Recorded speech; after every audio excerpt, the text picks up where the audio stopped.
All right, with A.J. Green just about to start your camp, looks like the numbers are pretty healthy out there despite the rain, huh? Right. It's a great turnout just because of the weather.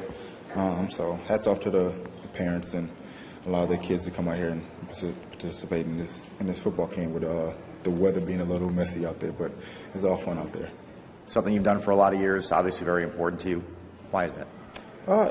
Like I tell everybody, I never had this growing up, so it's always good to get back and just come out here and interact with the kids and of my community which I play in.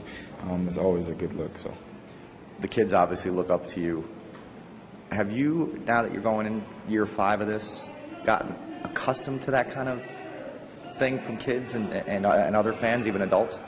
Oh, of course. Going to my 5th year, it went by so fast. But I'm always, watching what I do. I know I'm a role model to a lot of these kids out here, so I don't want to tarnish any of that, my image, or jeopardize anything like that. But yeah, I stay true to myself, stay humble, continue to work hard, and just try to be a great person. And I think if I do all that, I'll be fine. Obviously, since OTAs and minicamp, you're enjoying a little time off now. How do you keep yourself ready to go so that July 31st you hit the field, you're not lagging behind at all? I'm always working out. These last couple of weeks, I was working out with Justin Houston and Keem Dent back in Atlanta. So we go pretty hard. So I'll be definitely fine when it's time to report to camp. And you get to do a joint practice this year, a couple of them with the Giants before that preseason game. It keeps camp interesting, I would imagine. It makes it a little easier to get to that first preseason game.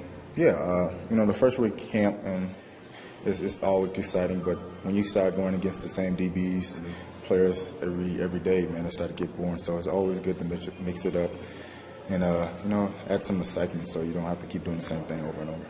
You're really good about taking the high road and saying the right thing, but it is a contract year for you. Do you think about that stuff at all? Yeah, of course. But I feel like my body of work speaks for itself. I'm not worried about what I'm going to get paid or whatever. I know the day they're going to come because, I put in the work and on and off the field, and I'm a great guy. So we see what happens. All right, I listen up. You might be a year away from this, but do you pay attention to what's going on with Des Bryant and Marius Thomas, guys like the tag and, Yeah, I watch ESPN all the time, so that's all they talk about. But like I said, I'm here to play football, and like I said, my body of work speaks for itself. I don't get into all the I need a contract, not hurting for money, not broke, so I'm fine. I'll be fine. I can wait a year or whatever it is to get a new contract, but I know the time's coming.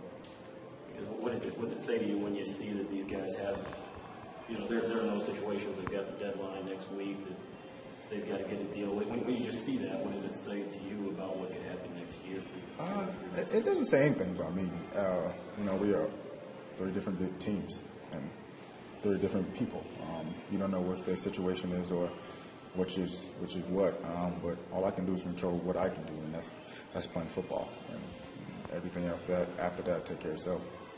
When you get out here for camp, do you get on the field and show these guys a thing or two?